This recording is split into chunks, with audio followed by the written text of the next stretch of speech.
Well, it appears to be that the City of London and I have reached an impasse. I need to record, and the City of London needs to drill all the fucking time.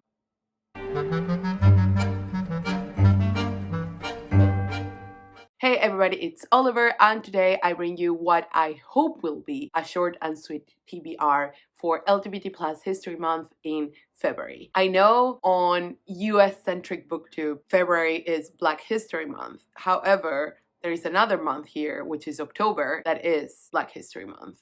So I'm going to go with local scheduling, if that's okay with you. Yeah, I have been having a lot of success this year with crafting little piles that I update all the time of like mini TBRs, and I'm not gonna start filming them all of a sudden. I was just really interested in doing this one because it's queer, but it's been really helpful for me, and every once in a while, if the pile is no longer working for me or I'm like less excited about the books, I just change it up.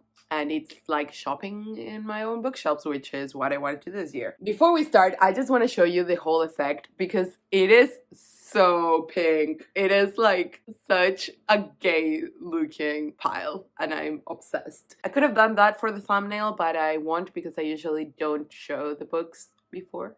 Like, if you notice the thumbnails at all, I usually like turn the books. Anyways, this is an overly ambitious pile. There are 3 books that are highest priority, and then the others are possibilities that I'm really looking forward to. However, February is when the first round of the BookTube Prize starts, and I have signed up to be a nonfiction judge. If you know anything about the nonfiction books that are in the BookTube Prize, usually there is 1 or 2 that tend to be really, really long. So I don't want to put too much pressure on myself. Plus, I have a couple of buddy reads going, plus some like projects here and there. So this is really a possibility pile, but it's a strong possibility pile. Barring other more pressing projects, these are the books that I'm going to be prioritizing. So let's begin with the one that I'm absolutely going to get to because a friend lent it to me, so I need to read it.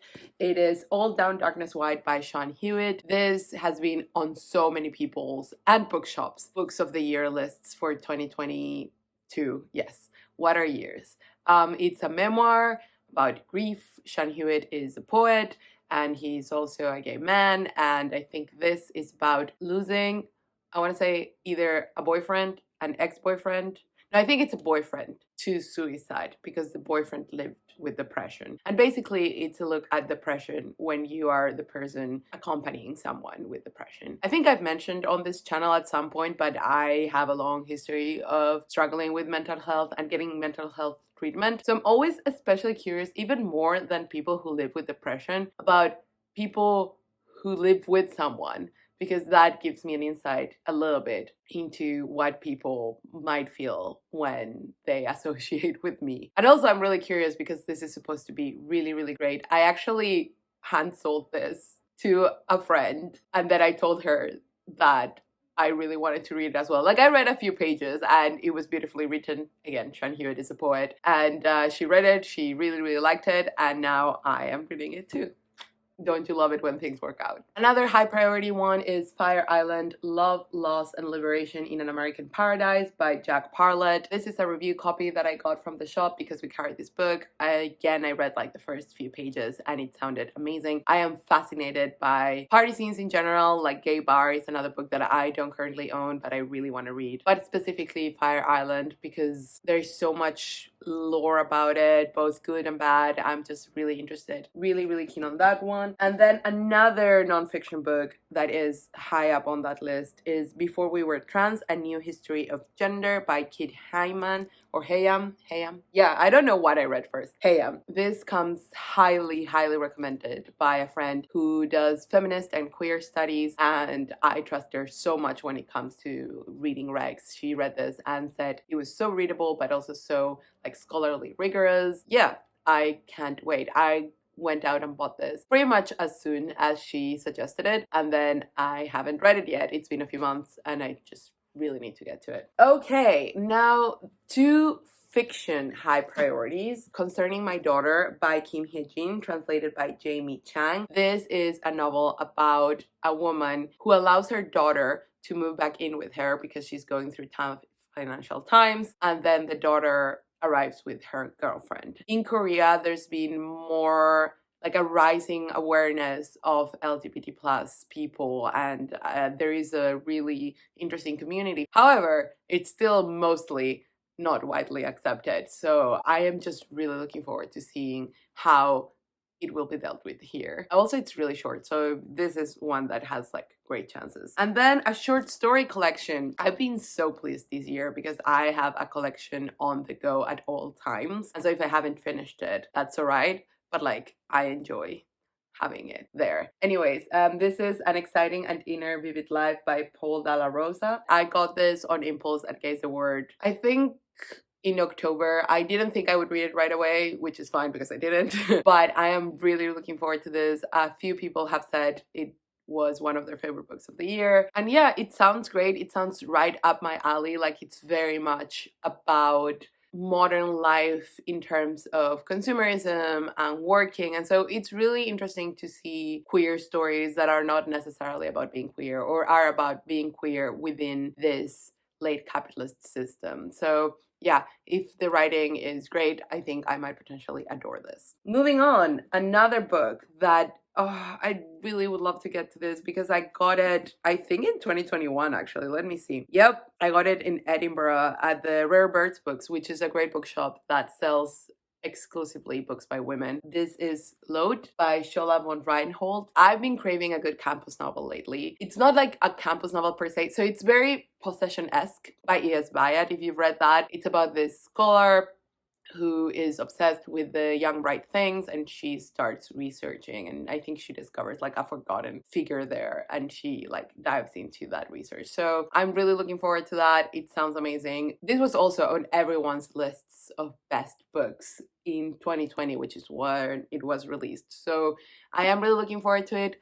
I think I might get to it unless I have like other fiction projects that demand my attention. So we'll see, but I am looking forward to it. And now we have only nonfiction, which is interesting because the fiction nonfiction proportion this year has been really off. Like, I've read so much fiction. I feel like I kind of want to catch up a little bit. Not Just a Tomboy, a transmasculine memoir by Caspar J. Baldwin. Unsurprisingly, I'm making my way through all transmasc memoirs I can get my hands on. So yay. Then How to Be Gay by David M Halperin. I am so looking forward to this one. I used some of this for my first essay in my master's, but I got it from the library and I enjoyed it so much, and I didn't get to read much of it. Like, I only read the bits that were necessary for my essay because that's what you do when you're studying. Then I found a secondhand copy at Judd Books, and it was so cheap I had to get it. In the introduction, Halperin talks about how he developed this book out of a course that he created that caused a lot of controversy. Basically, the course was called How to Be Gay, and it was about the figure of the homosexual as an identity, which is, you know, an infinitely fascinating topic and tied to so much cultural production and ideas of identity and positionality in society. But of course, people kicked up a fuss and, oh, these gays are trying to convert our children, although these are university students, but you know what I mean. And so I just can't wait. Like, what I read from this was so fun. Just like thinking back to it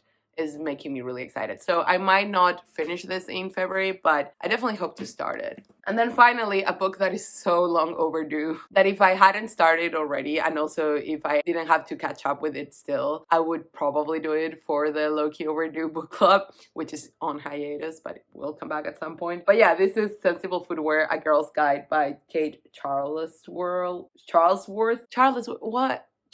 This is a graphic novel. It was on my Dani Picks 5-star reads for me, or Dani Picks my November TBR. I only remember that Dani assigned this for me at some point from like a pile of books that I had. I was liking it, like I love it. It's just that it's very busy. So like I need to be in a very, very specific mood to read it. It's not like my usual type of graphic novel in terms of style. So like when I want to read graphic novels. Usually I crave a more sparse, soothing. I love pastels. I love sort of airy, breathy styles. And this is the opposite of that. It's very collage. It's very heavy in that way. Like, I love it. Like, when I'm in the mood for it, I enjoy it so much. But that's the thing. I have to be in the mood. So I'm giving myself February to be in the mood for this. Those are the books that I hope to get to in February. Probably it won't be all of them, but hopefully at least